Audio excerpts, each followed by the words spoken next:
llega por fin la tercera entrega de COVID-19 y matemáticas, en la que aprendemos un poco sobre conceptos matemáticos en medio de la pandemia.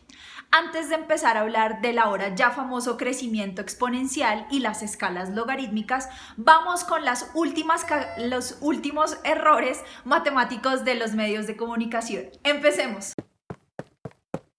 Aquí parece importante recordar que 11.996 es mayor que 9.674 y 9.674 es mayor que 9.486. Esta sería la gráfica corregida. Ahora, en esta gráfica del diario El Tiempo, el error está en el tipo de gráfico que eligieron para visualizar esta información. Cuando usamos una línea de tendencia, lo que queremos mostrar es la evolución de cierto fenómeno o variable, como en el caso anterior en el que teníamos en el eje X las fechas y veíamos cómo iba evolucionando los casos de COVID-19 en el país. El problema es que en esta gráfica en el eje X son países, luego no podemos ver ningún tipo de continuidad como si lo tenemos con las fechas.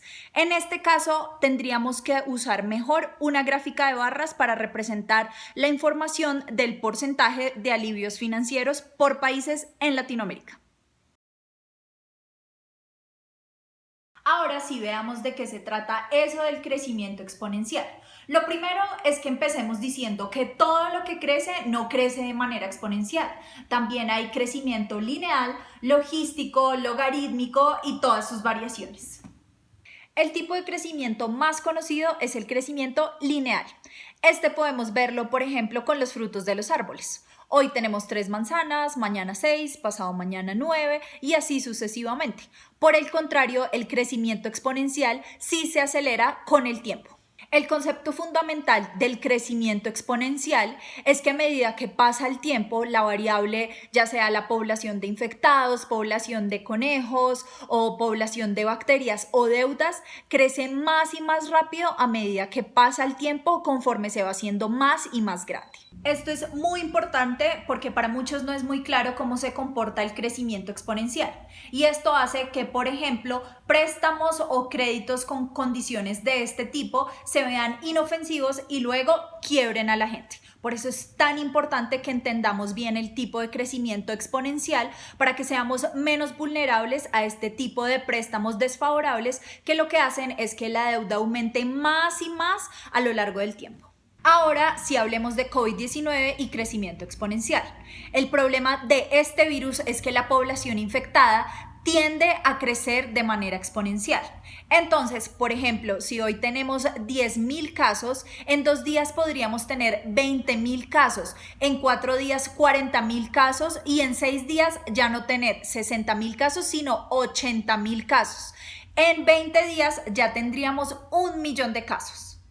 Las funciones exponenciales son útiles para modelar el crecimiento de una pandemia en sus inicios y hay un dato muy importante que es el R0. Este nos dice qué tan rápido progresa la pandemia.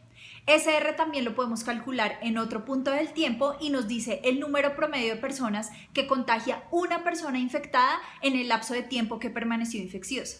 Si ese R es mayor a 1, la epidemia crece en número de infectados, pero si es menor a 1, la epidemia decrece. Veamos un ejemplo asumiendo que estamos en el inicio de la pandemia y que el R0 es igual a 5, el periodo de contagio es 7 días y yo soy la paciente 0 y estoy infectada. Entonces, estamos en el 1 de febrero de 2020. Yo ya estoy contagiada, pero como no sé, sigo por la vida tranquila, caminando, esparciendo el virus y contagiando a las personas. Esto significa que para el 8 de febrero, 7 días después, habré contagiado a 5 personas. Ahora hay 6 contagiados. Vamos a asumir que he mejorado y ya no hago parte de la lista de los casos activos, sino la de los recuperados. Pero las 5 personas a las que infecté durante este tiempo también realizaron sus actividades por otra semana. Así que para el 15 de febrero hay 25 nuevos contagiados. Para el 22 de febrero hay 125 y para el 29 de febrero hay 625 casos. Para el 28 de marzo tendremos entonces 78.125 nuevos casos. En 2 meses pasamos de un contagio a tener 78.125 infectados y a los 2 meses y medio tendremos ya 2 millones de nuevos contagios. Un problema pequeño que empezó con una persona y ha escalado a proporciones descontroladas. Que 2 millones de personas se infecten en 2 meses es como si toda la población de París se hubiese infectado en este periodo de tiempo. ¡Oh, la la! Y se vería algo así. Pero el crecimiento exponencial no es una situación sostenible en el tiempo, ya que depende de cantidades infinitas de recursos, las cuales no suelen ser real en un mundo como el nuestro. En el caso del coronavirus, las personas no somos infinitas, existe un máximo de población que puede infectarse.